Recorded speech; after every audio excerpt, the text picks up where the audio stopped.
देख लो भाई आज हमनी के हो रूम पर से हे रूम पर आ गइल बनी जा। अभी 3 ताला बंद था तो वीडियो में देखो कि बंद था भाई। ठीक बा, दिखाइयो देता नहीं कि एजा से अबे नहा धोआ के खाना वाना खाओ के वीडियो बनावल चालू के बनी। अब तल के दिखा देता नहीं कि देख लो ओइजा से बहुत फर्स्ट क्लास के रूम बा। देख लो टाइल्स सब काम चलते बा, फाइनल काम नहीं है भाई।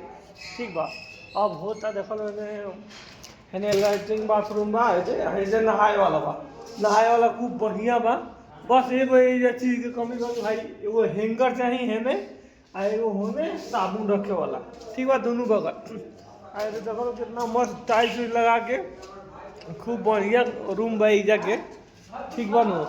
और हेने के जौन बाथरूम लैट्रिन वेट्रिन बा जौन सब चालू होइल बा। आ हई सीढ़ी 2 ताला पर जाए वाला है। देखो लो बैठ के कितना बतियावत रहो, ये अपना घरे बतियाओ दन या केहू से बतियाओ दो, कोनो बात नहीं है। अब यो हमारा वीडियो में आ गया तो बताओ वीडियो में हमारा किसा लगता बता दो। देखो इनका तनी कम सुनाला। ठीक बा, कोनो बात नहीं है ऐसे। हई होन हमार नाना जो यही जा रहा इनकर खाना होने से बन के आवेला काहे कि हमार मामी है ये बड़ी तो।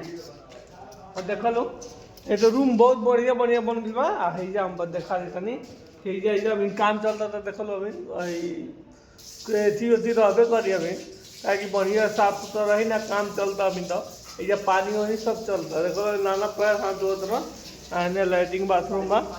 देखो हाई देख लो खूब बढ़िया बढ़िया रूम बा, खूब बढ़िया देख लो। देख रूम खूब बढ़िया रूम बा। सब जना यही में बालो हाई रूम सब नीचे वाला रूम जितना रहला सब बुक हो गई बा। तो वीडियो कैसा लगल हम सब आप दिखा दे नहीं तो।